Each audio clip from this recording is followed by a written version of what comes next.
I can still remember the day my dad took me on that final camping trip when I was 14. After Mom died, he became increasingly violent, drinking himself into rage-filled nights. That morning, he drove us deep into the woods, suddenly stopped the truck and shoved me out with nothing but a pocket knife. I fell hard on the dirt as he sneered, "Time to man up for real," before driving away, leaving me alone in the wilderness.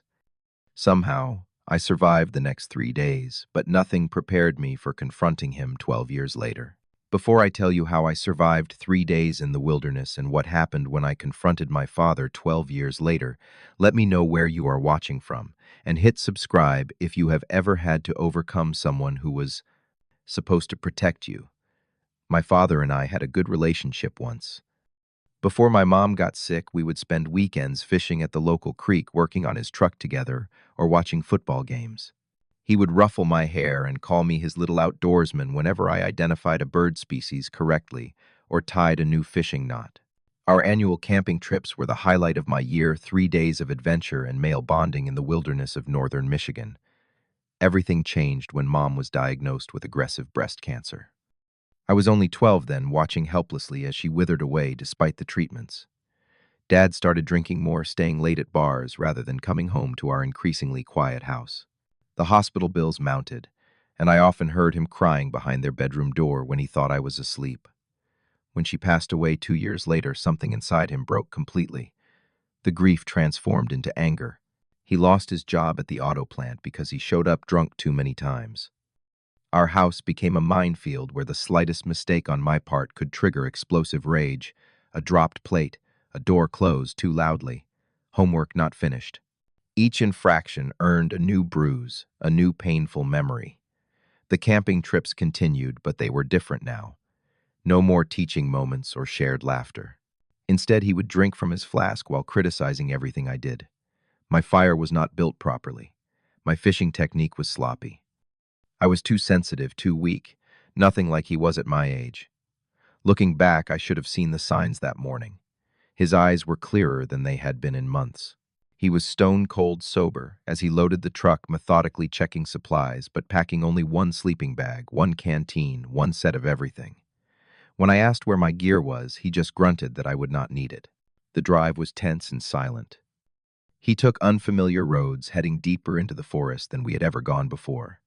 After nearly 3 hours, he suddenly pulled over on a dirt trail, the truck kicking up dust as it skidded to a stop. No campgrounds, no trail markers, nothing but dense forest in every direction. "What are we doing here?" I asked as he put the truck in park. "Get out," he said, his voice emotionless. I thought he was joking. But then he reached across me, shoved open my door, and pushed me so hard I tumbled to the ground, scraping my palms and knees on the rough dirt. Before I could stand, he tossed a small pocket knife that landed in the dust beside me. "Time to man up for real," he sneered, his face contorted with disgust. "You want to be a man. Prove it. Find your own way home." "Dad, please," I begged, scrambling to my feet. "What are you doing?"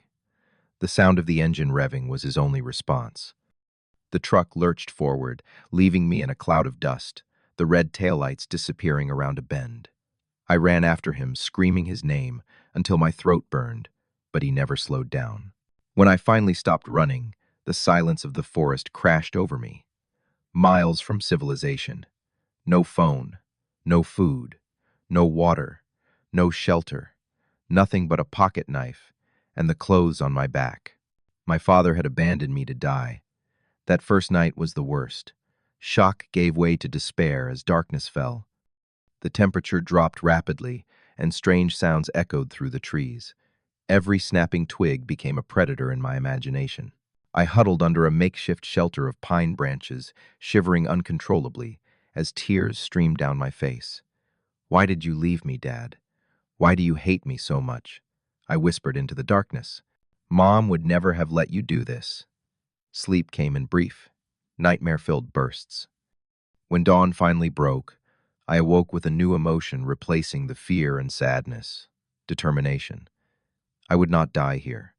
I would not give him the satisfaction. I remembered fragments of survival knowledge from books and TV shows.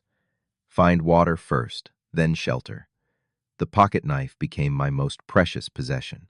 I used it to cut branches for a more substantial shelter, to dig for edible roots, to sharpen a stick into a makeshift spear. I found a small stream by following the sound of running water and the gradual slope of the land. The cool liquid eased my parched throat, though my empty stomach continued to cramp painfully. Attempts to start a fire by friction failed repeatedly, my hands blistering from the effort. As night fell again, I was forced to retreat to my shelter, cold and hungry but alive. By the third day, hunger had become a constant companion. I managed to catch a small fish with my improvised spear after hours of patient waiting. I ate it raw, gagging but forcing myself to keep it down. I arranged rocks in a large SOS pattern in a clearing, hoping against hope that someone might fly over. My body was weakening, but my resolve strengthened with each passing hour. Each challenge I overcame was a silent rebuke to my father.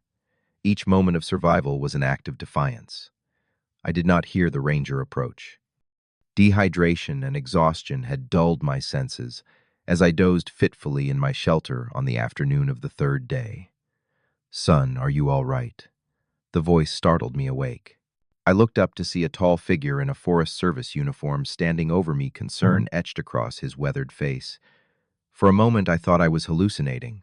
Then I burst into tears, all pretense of strength evaporating. Ranger Wilson, as I would later learn his name, helped me to my feet and gave me water from his canteen. He asked simple questions as he checked me for injuries. What was my name? How long had I been out here? Where were my parents? When I told him that my father had abandoned me, his expression hardened, but he kept his voice gentle. He radioed for assistance and helped me walk to a nearby service road where his truck was parked. My son was lost while camping. "I have been looking everywhere for him," my father told the police when they contacted him. "He must have wandered off. I am so relieved he is safe." The lie infuriated me. When I told the officers the truth, their expressions changed. My father was brought in for questioning. Child Protective Services became involved. Medical examinations documented my dehydration, the minor injuries, and older bruises that predated the abandonment. In the end, my testimony put my father in prison for 5 years. Child endangerment, abandonment, reckless endangerment of a minor. The charges added up his previous clean record, the only thing keeping the sentence from being longer. I did not attend his sentencing hearing. I never wanted to see his face again. My mother's brother, Uncle Jake, became my guardian. He lived in Colorado, far from the painful memories of Michigan. Moving across the country to live with an uncle I barely knew was terrifying, but anything was better than foster care or juvenile detention, the two alternatives the social worker had grimly outlined. The first months with Uncle Jake were difficult. Nightmares plagued my sleep. Loud noises would make me flinch. Trust did not come easily, but Jake was patient in a way my father had never been. He found me a therapist, Dr. Thompson, who specialized in trauma and abandonment issues. He never pushed me to talk, but was always there when I needed to. Most importantly, Jake understood my complicated relationship with the outdoors. Many people expected me to fear the wilderness after what happened. Instead, I was drawn to it. The forest had not betrayed me. The forest had not abandoned me. In many ways, it had saved me by forcing me to discover my own strength. With Jake's encouragement, I joined a wilderness survival course when I turned 16. The instructors were impressed by my innate knowledge and determination. Being in nature with proper training and equipment became therapeutic. Each new skill mastered was another building block in my self-confidence. High school graduation came and went. I applied to colleges with strong environmental science programs, eventually choosing one in Montana that offered specialized courses in wilderness management. My experiences gave me a unique perspective in classes. While other students approached survival scenarios as academic exercises, I carried the visceral memory of what true desperation felt like. In my sophomore year, I became a part-time guide for the university outdoor recreation program. Teaching others to navigate build fires and identify edible plants gave me a sense of purpose. I watched anxious students transform into confident outdoor enthusiasts under my tutelage, and something healed inside me with each success story. After college, I secured a position with a prestigious wilderness education organization. My reputation grew as someone who could remain calm in crisis situations, who could teach both technical skills and mental resilience. Articles I wrote for outdoor magazines were well received. A book deal was in early discussions. On the surface, My life had not just recovered, but flourished. Yet beneath the success, the unresolved trauma remained. I had not spoken to my father since the trial. I had not even spoken his name in casual conversation. Uncle Jake respected my boundaries and never brought him up. As far as I was concerned, Ezra Williams had no father. 12 years after being abandoned in the woods, I had built a life I was proud of. I had my own cabin near Boulder, a successful career, and a relationship with Amanda, a wildlife photographer I had met during a mountain rescue operation 2 years prior. I was planning to propose to her on our upcoming anniversary trip. The phone call came on an ordinary Tuesday. I was preparing gear for a weekend wilderness course when Uncle Jake's name flashed on my screen. Ezra, my uncle said, his voice uncharacteristically hesitant. I just got a call from a hospital in Michigan. Your father is dying. Liver failure. The doctors give him weeks, maybe days. The world seemed to tilt on its axis. For years, I had imagined this moment, expected to feel vindication, or at least indifference. Instead, a storm of conflicting emotions crashed over me. Anger, confusion, and somewhere deep beneath the surface, an unexpected current of grief. You do not have to see him, Jake said into my silence. You owe him nothing. I know, I replied, surprised by my own response, but I think I need to. The decision to confront my father before his death was not about forgiveness. It was about closure. About standing before him as a man, not the frightened boy he had abandoned. Amanda offered to come with me, but this was a journey I needed to make alone. I flew into Detroit and rented a car for the drive to the small hospital where my father was spending his final days. With each passing mile, memories flooded back. The good ones before Mom died, the terrible ones after, the forest where he left me to die. Walking down the sterile hospital corridor, I rehearsed what I might say. 12 years of unspoken words crowded my mind. When I reached room 307, I paused, hand on the door handle, heart pounding in my chest. Then I pushed the door open. The man in the hospital bed barely resembled the father I remembered. His once powerful frame had withered. Jaundice had yellowed his skin. Tubes and monitors surrounded him like a technological cocoon. His eyes, once sharp and intimidating, were sunken and dull. He looked up as I entered, confusion crossing his features before recognition dawned. Ezra, he whispered, his voice a raspy shadow of its former strength. Hello, Dad, I said, the word feeling foreign on my tongue. An uncomfortable silence stretched between us. I remained standing near the door, unwilling to move closer. You look well, he finally said. Strong. I survived. I replied, the words carrying more weight than a simple greeting. He nodded slowly. I heard you became some kind of outdoorsman. Ironic is not it. The casual tone, the attempt at shared humor after everything ignited my carefully controlled anger. Why did you do it? I asked, cutting to the heart of the matter. Why did you leave me there? He looked away, staring at the window where afternoon sunlight streamed through thin curtains. I was teaching you to be strong, he said. My father did worse to me when I was 12. Left me in winter with even less. Men in our family have always been tested this way. That is not teaching. That is abuse, I said firmly. You could have killed me, but you lived.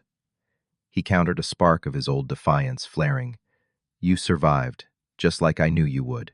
You are a Williams. We do not break easily.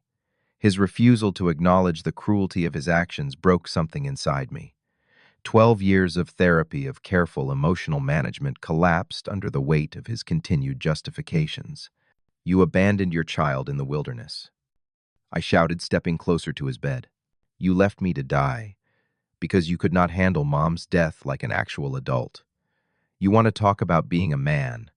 A real man does not torture his son. A real man does not drink himself stupid every night. A real man does not destroy the only family he has left. My father tried to sit up, straighter, his face flushing with anger despite his weakness. You do not understand what it was like, he spat, watching her die. Being left with a whining, needy child who looked just like her. Every time I looked at you, I saw her. I could not bear it, so you tried to kill me instead. I laughed bitterly.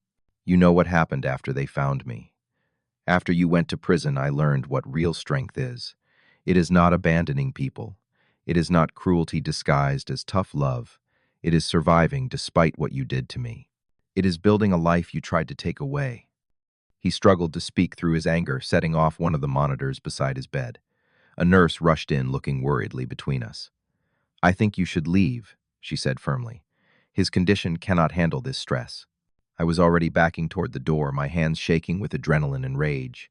"I did not come for your apology," I said as I left. "I came to show you that I survived in spite of you, not because of you." I walked out of the hospital into the bright afternoon, my breath coming in short, painful bursts. The confrontation had not brought the closure I sought. Instead, it had reopened wounds I thought long healed, releasing poison that had festered for years. A week passed. I extended my hotel stay, unable to leave Michigan without some form of resolution. Amanda called daily, her calm voice a lifeline to the life I had built far from these painful memories. Uncle Jake offered to fly out and join me, but I declined. This was my burden to carry. The letter arrived at my hotel on the 8th day. The handwriting was shaky but recognizable as my father's. I nearly threw it away unopened, but something stopped me. Some need to hear whatever final words he had for me, even if they were just more justifications. Inside the envelope was 3 pages of unsteady script. As I read, the world around me seemed to fade away, leaving only his words and my thundering heartbeat. "Ezra," he began, "I have never written a letter like this. Men in our family do not talk about feelings. We do not apologize. But the doctors say I do not have much time, and I cannot die with these words unsaid." He wrote about his own childhood, about a father even more brutal than he had been, about beatings that left him hospitalized, about being abandoned not once but repeatedly, each time in worse conditions, each time with the same phrase, "Time to man up for real." "What I did to you was unforgivable," he continued. "I told myself I was making you strong. The truth is, I was broken after your mother died, and I broke you too because I did not know how to be a father without her. I became my own father, the very man I had sworn never to become." The letter ended with a simple request. "If you can bear it, I would like to see you once more before I go. Not for my peace, but perhaps for yours." I sat in my hotel room for hours, the letter in my hands, memories washing over me in waves. The happy ones from early childhood, the traumatic ones after Mom's death, the abandonment, the rebuilding of my life, the man I had become not because of his cruelty, but despite it. 2 days later, I returned to the hospital. My father was visibly weaker, death clearly approaching. His eyes lit with surprise when I entered the room. "You came back," he whispered. "I came to say what needs to be said," I replied, taking the chair beside his bed. Our conversation was different this time. No shouting, no accusations. Just 2 broken men trying to find some thread of connection before time ran out. "I cannot forgive what you did," I told him honestly, "but I understand better now. You were passing down what was done to you." He nodded, slightly, tears forming in his yellowed eyes. "I wanted you to be strong enough to never need anyone," he admitted, "because needing people means losing them, like I lost your mother, like I lost you."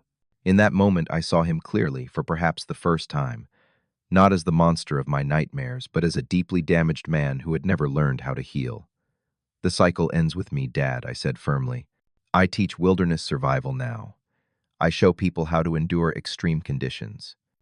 But I also teach them that real strength comes from connection, not isolation, from asking for help when you need it." He reached out a trembling hand, and after a moment of hesitation, I took it. Not for him, but for myself, for the boy I had been, for the children I might someday have. "You became a better man than I ever was," he said, his voice barely audible. 3 days later, he passed away in his sleep. I was not there when it happened, having returned to my hotel after our final conversation. The hospital called to inform me, and I handled the simple arrangements he had requested. No funeral, cremation, ashes scattered in the woods he had once loved before grief poisoned everything. The experience changed me in ways I am still discovering. Upon returning home, I expanded my wilderness programs to include a special track for troubled youth, children from broken homes, survivors of abuse, kids who, like me, needed to discover their own strength. The program, which I named Phoenix Trails, combines survival training with therapy. We do not abandon these kids in the woods like my father did to me. Instead, we guide them through challenges, building their confidence and resilience step by step. We show them that the wilderness can heal, as well as harm, that facing fear does not mean facing it alone. One young participant, Jordan, reminded me painfully of myself at 14, angry, withdrawn, distrustful. On our final expedition, he was the first to successfully build a fire using only natural materials. "You know what my stepdad used to tell me," he said as we watched the flames grow, "that I would never amount to anything, that I was weak." I looked at this boy proudly tending his fire and saw myself all those years ago determined to survive despite everything. "Seems to me like you just proved him wrong," I replied. "The cycle of pain my grandfather passed to my father, that my father passed to me, ends here. Through my work, through the choices I make each day, I transform that legacy of trauma into something healing. The wilderness that was meant to destroy me became my salvation, and now I use it to save others." Not all scars fade completely. There are still nights when I wake in a cold sweat, feeling the forest closing in around me, hearing my father's cruel parting words. But those moments grow fewer with each passing year, and when they come, I no longer face them alone. Have you ever had to confront someone who hurt you deeply? Did you find closure, or is that wound still healing? Share your experience in the comments below. Your story might help someone else who is still finding their way through their own wilderness. If this story resonated with you, please hit like and subscribe to hear more journeys of survival and healing. And remember, true strength is not about standing alone, it is about knowing when to reach for a helping hand. Thank you for listening, and until next time, may you find peace in your own journey.